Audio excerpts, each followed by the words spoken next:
एक छोटा सा गांव था, धारपुर। यहाँ सब कुछ शांत था, लेकिन शांति के पीछे छुपी थी एक ऐसी कहानी जिसके बारे में सिर्फ बुजुर्ग लोग चुपचाप बातें करते थे। एक पुरानी रहस्यमयी काली गुफा, जिसके अंदर आज तक जो गया कभी लौटकर नहीं आया। एक दिन अर्जुन की दादी उसे एक पुरानी किताब देती है जिसमें उस गुफा का जिक्र होता है। अर्जुन को पता चलता है कि उसके दादाजी भी उस गुफा के राज को जानना चाहते थे, लेकिन उनकी मौत अचानक हो गई। अर्जुन पूरी बात जानना चाहता था तो उसने दादी से पूछा, दादी, दादाजी भी उस काली रहस्यमयी गुफा के राज को जानना चाहते थे ना? हाँ बेटा, लेकिन तुम क्यों पूछ रहे हो?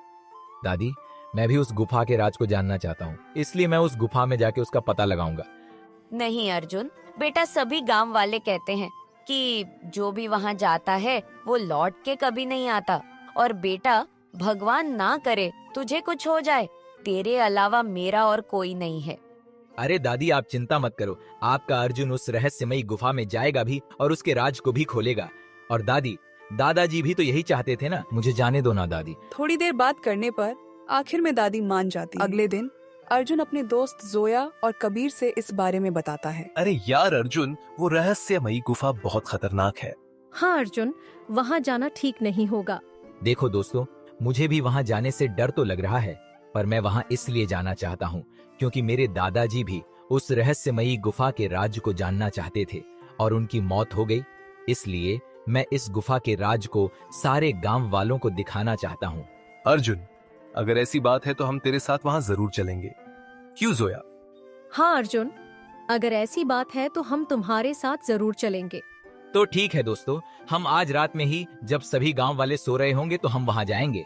रात के अंधेरे में जब पूरा गांव सो रहा था, तीनों दोस्त अर्जुन, कबीर और जोया छुपते छुपाते गुफा के पास पहुंचे। गुफा का मुंह सदियों से बंद था, लेकिन आज उसके पत्थर सिरक गए, मानो जैसे किसी ने उन्हें वहां बुलाया हो। जब वो गुफा के अंदर पहुंचे तो हर जगह अंधेरा ही अंधेरा था, सिर्फ एक मशाल जल रही थी। तभी जोया अर्जुन और कबीर से कहती है, अरे दोस्तों, यहाँ पर तो सब ठीक लग रहा है। नहीं जोया, यहाँ कुछ तो गड़बड़ जरूर है। कबीर डरे हुए आवाज में, हाँ अर्जुन, यहाँ सब ठीक लग रहा है, चलो हम घर जाते हैं। तभी गुफा में से आवाज आती है, कौन हो तुम लोग? वह तीनों घबरा जाते हैं और तीनों वहां से भागने लगते हैं। रास्ते में जोया की नजर एक बक्से पर पड़ती है। अर्जुन, कबीर, रुको, वो देखो बक्सा। अरे हाँ दोस्तों, वो तो एक बक्सा ही है। मुझे लगता है कि हमें जरूर कुछ काम का मिलेगा, चलो देखें उसमें क्या है। हाँ हाँ, चलो देखते हैं क्या है उसमें। वह तीनों उस बक्से को खोलते हैं और उसमें एक बहुत पुरानी किताब होती है। इतनी पुरानी किताब, इसमें ऐसा क्या होगा? अर्जुन, इसे पढ़ते हैं, शायद हमें कुछ पता चल जाएगा इस गुफा के राज के बारे में। हाँ अर्जुन, मुझे भी ऐसा ही लग रहा है। अर्जुन उस किताब को पढ़ता है और उसे पता चलता है कि इस रहस्यमयी गुफा में एक इंसान एक पत्थर के रूप में कैद है। जोया, कबीर, मुझे लगता है कि हमें जो आवाज आई थी वो उसी इंसान की थी जो पत्थर के रूप में कैद है, और सिर्फ एक सच्चा इंसान ही उसे संकट से मुक्त कर सकता है। चलो हम वहाँ फिर चलते हैं और उनकी मदद करते हैं। चलो हम वहाँ फिर चलते हैं और उनकी मदद करते हैं। दोस्तों, पर मेरी एक बात अभी तक समझ नहीं आई कि यहाँ लोगों की मौत कैसे और क्यों होती है। हाँ कबीर, ये बात तो मुझे भी समझ नहीं आ रही है। चलो दोस्तों, इस बात का पता वहीं जाके लगाते हैं। जोया, तुम सही कह रही हो, चलो चलते हैं। फिर वह तीनों इस बात का पता लगाने के लिए उस जगह वापस जाते हैं जहाँ उनके पीछे से कोई आवाज आई थी। मैं जानना चाहता हूँ, क्या यहाँ कोई है? अरे बच्चों, घबराओ नहीं, मैं तुम्हें कोई नुकसान नहीं पहुंचाऊंगा। आप कौन हैं और अभी कहाँ हैं? कैसे दिखाई दे सकता हूँ? मैं तो एक पत्थर के रूप में कैद हूँ। सच्चाई को बचाते बचाते मेरी ये हालत हो चुकी है। क्या आप हमें शुरू से इस घटना के बारे में बता सकते हैं? बच्चों, ये बात है उस समय की जब मैं मेरे राज्य का राजा हुआ करता था। मेरे पास एक जादुई पत्थर थी जो मुझे एक साधु बाबा हमसे प्रसन्न होकर दिए थे। हम जादुई पत्थर का इस्तेमाल लोगों की मदद और सेवा करने के लिए करते थे। फिर एक दिन एक पाखंडी बाबा ने अच्छे बनने का ढोंग करके हमसे मदद मांगी। महाराज की जय हो। प्रणाम बाबा जी, हम आपकी क्या सेवा कर सकते हैं? महाराज, मैं पास ही के एक जंगल में रहता हूँ। मैं अपने सभी शिष्यों के लिए एक बड़ी सी शाला बनाना चाहता हूँ और महाराज बस यही सोचकर कि आप मेरी मदद करेंगे, मैं यहाँ चला आया। ये तो बहुत अच्छी बात है। आप अपने शिष्यों के लिए इतना सोच रहे हैं। हम आपकी जरूर मदद करेंगे। कहिए, मैं आपकी मदद कैसे कर सकता हूँ? महाराज, कल सुबह आप अकेले मेरे कुटिया पे आ जाइए, मैं सारी चीजें आपको वहीं बताऊंगा। बाबा जी, अकेले? हम अपने साथ किसी को क्यों नहीं ला सकते?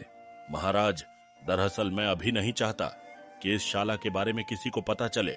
मैं अपने सभी शिष्यों को उपहार देना चाहता हूँ और उनके चेहरे की वो मुस्कुराहट देखना चाहता हूँ। आप बहुत अच्छे गुरु हैं बाबा जी। आप अपने सभी शिष्यों से कितना प्रेम करते हैं। ठीक है, हम कल अकेले ही आएंगे। जब अगले दिन राजा वहां जाते हैं तो वहां का माहौल देख के राजा सोच में पड़ जाते हैं कि सभी शिष्य कहाँ हैं, पर राजा कुछ नहीं कहते। वह पाखंडी बाबा को ये पता था कि वो जादुई पत्थर राजा हमेशा अपने पास ही रखते हैं।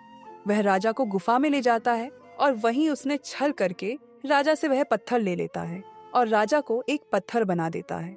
महाराज, आपके साथ बहुत बुरा हुआ, पर यहाँ आने वाले लोगों की मौत कैसी हो जाती है? बच्चों, यहाँ आने वाले लोग अपनी मर्जी से आ तो सकते हैं, लेकिन उस पाखंडी बाबा ने इस गुफा पर ऐसा जादू किया है कि सिर्फ एक सच्चा इंसान ही वापस जा सकता है, और वही इंसान मुझे भी पहले जैसा एक आम इंसानी रूप में ला सकता है।